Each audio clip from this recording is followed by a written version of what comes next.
Hey, what's up, guys? Welcome back to the Badass Life channel.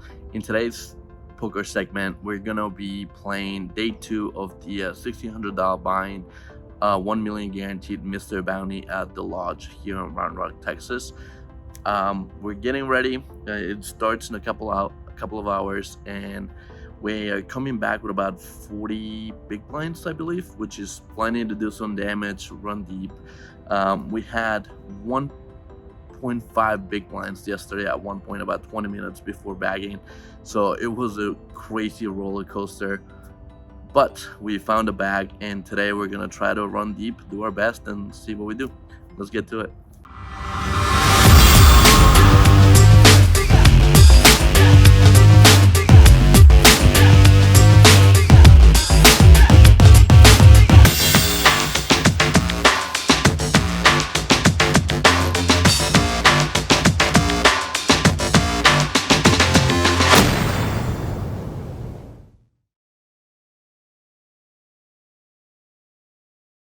What's up, guys? This is the very first hand of day two of the $1,600 buy-in, $1 million guaranteed tournament at the Lodge. This is a mystery bounty format, and the blinds are 2,500, 5,000, 5,000. There's a middle position open for 11,000. There's a caller in the middle, and we look down at packet jacks. So we're gonna go ahead and put in the 3-bet to 34,000. After thinking for a little bit, the original racer folds and the caller in the middle folds as well. So nice and easy. We go off to a good start on the first hand. We picked up some chips, and we're gonna go to the next hand. This next hand is also a quick one. It folds to us on the hijack. We look down at king jack offsuit, and since it hasn't been a very active table, I think we're going to take advantage of that here, and we just open it up to 11,000. Blinds are still 2,500, 5,000, 5,000, and cutoff folds, button folds, small and big one folds as well, so we steal the blinds quick and easy. In this next hand, blinds are 3,000, 6,000, 6,000. Middle position opens to 12,000, and it folds to me in the big blind, and we look down at ace-3 offsuit. We decide to defend and take a flop heads up, which is jack 7-9 rainbow. We go ahead and check it over to him, and he quickly checks back. The turn is another 9. So we decide to go for the bet and try to maybe fold out hands that are ahead of us, such as better aces, or maybe put in the pressure to middle in pairs. So we go ahead and bet about, I believe it's half pot, and he makes the call. The river, it's an offsuit king. There's no flushes on board, but it does complete a straight. Queen 10 gets there, and we decide to put our opponent through the test, even if he had ace king and makes top pair at the end. I think it will be somewhat difficult to call a very large bet here, since there's a lot of things that he can be beat by. I could have flapped straight, I could have turned trips, I could have boats. It'll be very difficult for him to call a good sized bet here. So we go ahead and make a very polarizing bet of, like, I believe is 44,000, which is over the pot, and he thinks for a second and folds. So we get away with one of them that we certainly think we were beat, because he could have had a very better ace, he could have had a middle in pair, or maybe he just had air. But we win the pot, we are raking in some chips, and that's what counts. So let's get on to the next one. In this very next hand, you can tell that we're in Texas, because it's us with a couple of cowboys, and we see a +1 open to 12,000. It folds to us in middle position, and we put in the 3-bet to 33,000. Folds around to original racer, and he makes the call. The flop is jack 7-6 with 2 hearts. He checks it over to us, and we proceed to put in the c-bet, to which I think we bet around half pot. He quickly makes the call, and we see a turn, which is the 5 of spades. A bunch of straight draws get there, but we're not really worried about it, especially because our opponent called a 3-bet pre-flop, so it's very unlikely that he's holding 4-3, 8-4, and once in a while he can have 8-9 suited here, but if he does, then more power to him, and he's gonna get a lot of our chips. So he checks it over to us again, and we put in another bet that is almost full pot. I believe it's just a little under full pot. We want to try to make a mistake. If he has a flush draw, don't give him the right price, so that if he calls, it's not a profitable call for him. And also the board's getting a straight E, so if he did somehow picked up the straight draw with pocket 8s or pocket 9s, any type of hands like that, then he might be compelled to also make a mistake and make the call here. However, he thinks for a little while and decides on a fold, so we scoop another nice pot. In this next hand, it folds to the hijack, who opens it up for 13,000. Again, blinds are 3,000, 6,000, 6,000. Button folds, cutoff folds, small blind folds, and we'll look down at 6-7 of hearts in the big blind. So we go ahead and put in the call. It's a pretty standard defend here, and we see a flop of Queen of Diamonds, 10 of Spades, 6 of Spades. We check it over to him as we would with any of our hands, and he puts in a bet of 9,000, so he down bets a little bit. And for this price, we are going to call with bottom pair and some backdoor straight draws, and the turn is a good one for us. Turn is a 6 of diamonds.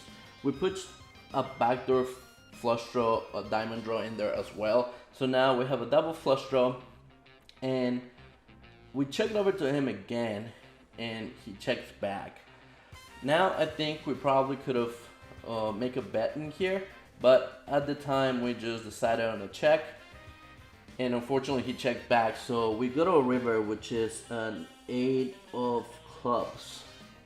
And given that all of the flush draws bricked and we think we have the best hand here, we're gonna go ahead and try to extract some value out of maybe a 10. I don't think he does have a queen. Now that I think about it, probably could have given him some rope, since pretty much all of the draws miss except the straight draws. Jack 9 gets there, 7-9 gets there as well. We don't think that he has 7-9, but he could have Jack 9, although I think he probably would have played it different if he had Jack 9. But we're gonna target like single pair hands, and we go ahead and bet 28,000, and he makes the call rather quickly to our surprise. We show that we have trips, and it's good. So we pick up another pot here, and we're doing really well up until now. We haven't really lost many hands. It's been smooth sailing. Hopefully we can continue this streak and run very deep in this tournament. In this next hand, it folds to the button, which he opens up for 15,000. The blinds are still 3,000, 6,000, 6,000. We'll look down at Jack 9 of hearts in the small blind. Normally, I think we would 3-bet this hand at a much higher frequency than just flatting, because that way we don't let the big blind come in for a good price, and we also kind of like take control of the hand. Versus a button open, he doesn't necessarily have to be strong right now, so we can just go ahead and win the pot uncontested a lot of the times. But for some reason, in this particular spot, the button was a guy that hasn't played many hands. He hasn't gotten out of line, so he had a pretty tight image. So we decided to just go ahead and make the call. The big blind folds anyway, and we go to a flop of 10-8-7. That's right, we flop the nuts. And we have a backdoor flush draw as well. There's 2 diamonds, 1 heart, and we go ahead and check it over to him as we would with 100% of our hands. He doesn't bite, he just checks back, and we see a black queen on the turn. Now we don't want to run the risk of checking again and not getting any value for our monster, so we decided to put in a bet of 24,000, to which he makes the call rather quickly. The river is red ace, is the ace of hearts. The diamond flush draw bricks, and now we don't have the nuts anymore. King Jack is the nuts, but we are still pretty confident that we have the best hand, he could easily have ace queen, ace jack type hands, and as long as middle in pairs. So I think we're gonna go for value here, and we decided on a 75,000 chip bet, to which he tanks for a little bit, ponders and ponders, and finally decides to make the call with pocket kings. So we missed out on some value because we probably could have gotten him to call bigger bets on flop and turn, but we got some chips and we keep adding to our stack. Our stack keeps growing, which is what matters, and we're gonna go ahead and go to the next hand. In this next hand, a couple levels have gone by. We've been like really carded, haven't been able to play a lot of hands. Also, our table broke, so we are at a brand new table. I've played a few small hands in here, picked up some blinds, and won a couple hands uncontested, so there hasn't been a lot of resistance. And we go ahead and look down at ace deuce of diamonds. It folds to us on the cutoff, and we open it up for 22,000. Blinds are 5,000, 10,000, 10,000. It folds to the small blind, and he makes the call, and the big blind folds. So we take a flop heads up. The flop is 5-3-3 with one diamond. He checks it over to us, and we have a gutter, we have a backdoor flush draw, and we have the over.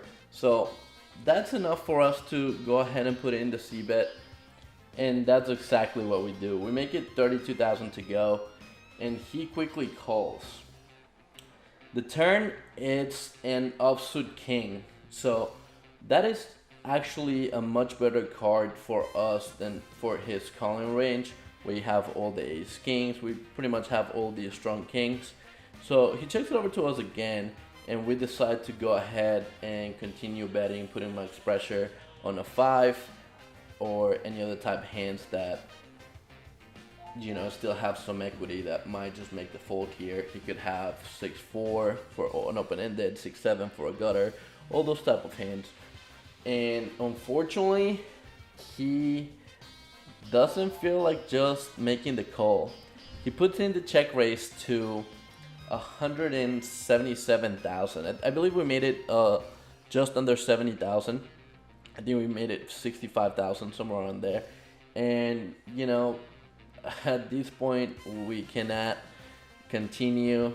It'll be great if we saw the 4 on the turn, so that drill straight, and we would have been able to continue. But we got caught with our hand in the cookie jar, and sometimes you just have to let them go, and that's what we did. We just fold it, and we're gonna go to the next hand.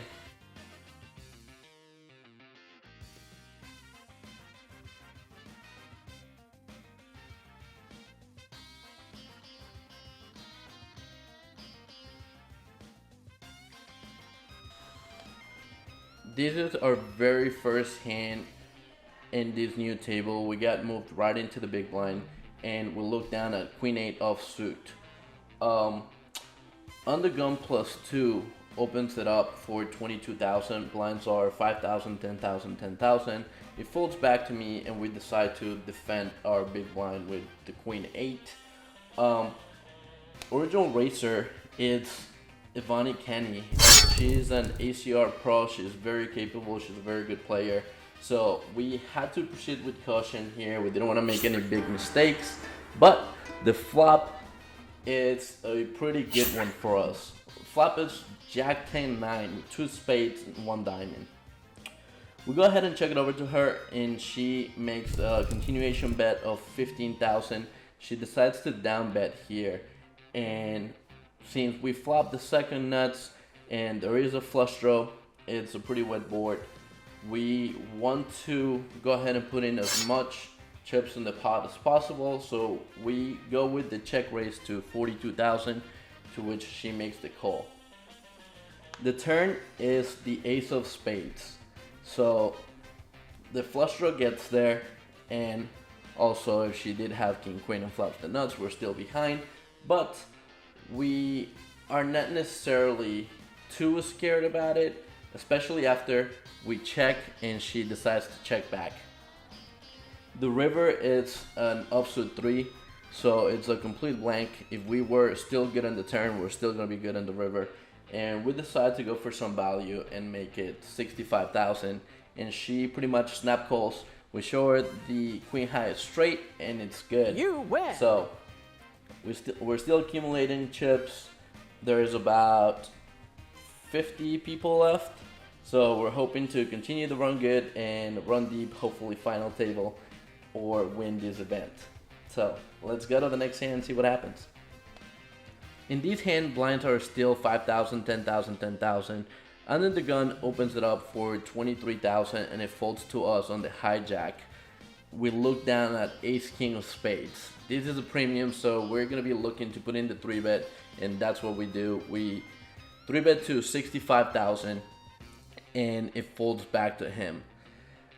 A little bit of back history with this guy. Ever since I moved to the table about 30 minutes ago, I have played maybe 4 or 5 hands, out of which 3 of them I have 3-bet this guy every time he opened, and he folded every single time, including one hand where I 3-bet him and some other guy called 4-bet and I have to fold, which probably gives them the idea that I'm 3-betting him light, and you know, maybe at this point he got tired of my shit and he decided to take a stand.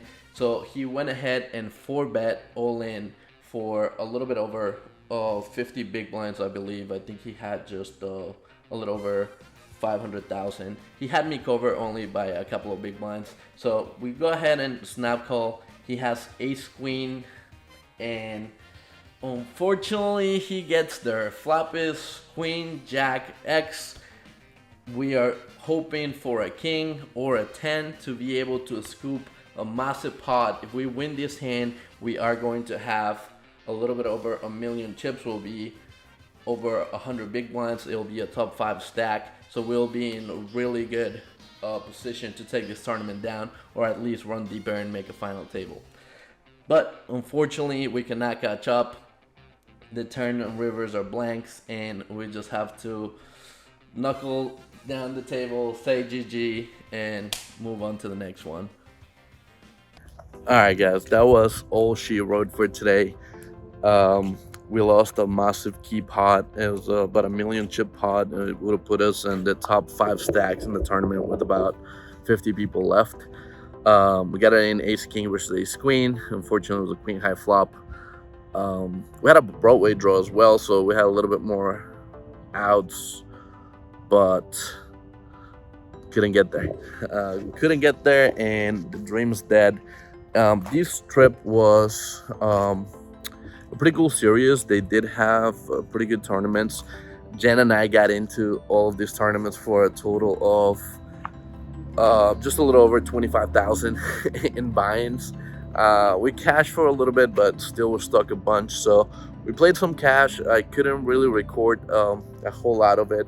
I'm probably gonna try to make a video of some of the recaps and some of the chip points and all that type of stuff, because somehow we salvaged the trip and pretty much broke even or made a couple bucks, I think, which is pretty impressive for being into it for so much.